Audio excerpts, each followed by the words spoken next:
কোন গ্রাহকের সাথে কথা বললেন না।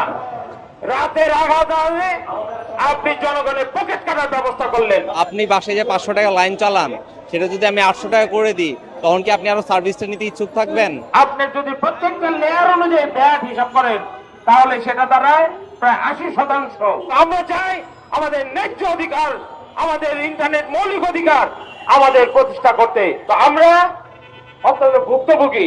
আমরা চেয়েছিলাম বৈষম্যের বিরোধীর কথা বলে যে সরকার গদিতে বসে আছে, তারা বৈষম্য দূর করবেন। তারা 18 কোটি মানুষকে ইন্টারনেটের সুবিধা পৌঁছে দেবেন।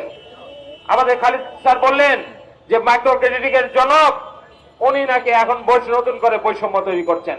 আপনি কি জানেন না আপনাদের ক্যাবিনেটে এই মিটিং পাস হয়নি? না হলে কি এনবিআর এর কর্মকর্তারা এই ধরনের পাস করতে পারছে? অর্থমন্ত্রী কি অর্থ উপদেষ্টা কি পাস করে দিতে পারছেন? পারেন নাই। আপনার সেখানে উপস্থিতি লেগেছে, আপনার অনুমতি লেগেছে। তাহলে আপনি কিসের ঘুরে আছেন? আপনি কিসের মধ্যে আছেন? নাকি ষড়যন্ত্র জনগণের কাছে প্রকাশ করেন?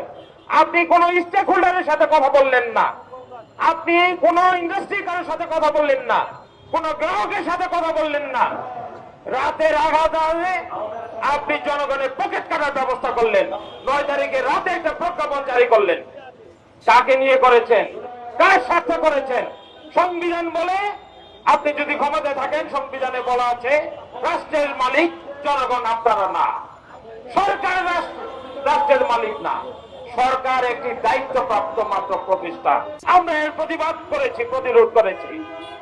আমরা এই সৈনিক, কিন্তু আমরা কখনো দাবি করি না আমরা সরকারের সুযোগ সুবিধা চাই না, কিন্তু আমরা চাই আমাদের ন্যায্য অধিকার, আমাদের ইন্টারনেট মৌলিক অধিকার আমাদের প্রতিষ্ঠা করতে। আপনার মোবাইল ইন্টারনেটে বলি, পত্রপত্রিকা টেলিভিশন দেখাচ্ছেন 56.3% ভ্যাট কেটে নেওয়া হবে, কিন্তু আসলে কি তাই? আপনি যদি প্রত্যেকটা লেয়ার অনুযায়ী ব্যাট হিসাব করেন, তাহলে সেটা দাঁড়ায় প্রায় 80%। ব্রডব্যান্ড ইন্টারনেটে যদি ব্যাট হিসাব করেন, প্রত্যেকটা লেয়ার যুক্ত করেন, তাহলে এই ব্যাটের পরিমাণ যা দেখছেন তার চেয়ে দ্বিগুণ। এই সব কিছু কিন্তু জনগণের পকেট থেকে আদায় করা হবে। এখন যে ফোনে ইন্টারনেট চলতেছে, এটার দাম যদি আরো প্রাইস বাড়ায় দেওয়া হয়, বা আপনি বাসায় যে 500 টাকা লাইন চালান, সেটা যদি আমি 800 টাকা করে দিই, তখন কি আপনি আরো সার্ভিসটা নিতে ইচ্ছুক থাকবেন? আপনি কি ইন্টারনেট ব্যবহার কমাবেন?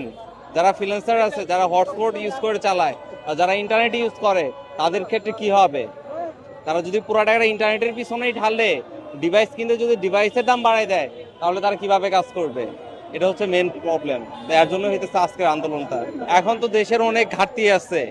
আমরা কি করতেছি, আমরা যে আমাদের ইন্টারনেট কিন্তু মৌলিক চাহিদার মধ্যে না, কিন্তু বর্তমানে আমাদের নিডের একটা থিং হয়ে গেছে, মৌলিক চাহিদার মধ্যে পড়ে গেছে। কিন্তু আপনারা বিলাসী পণ্যের ভিতরে আপনি কোনো শুল্ক লাগাচ্ছেন না, আপনি যেটা মৌলিক চাহিদার মধ্যে পড়তেছে প্রায়, সেটার মধ্যে শুল্ক লাগাই দিতেছেন। তাহলে তো ভাই দাম বাড়বে, স্বাভাবিক।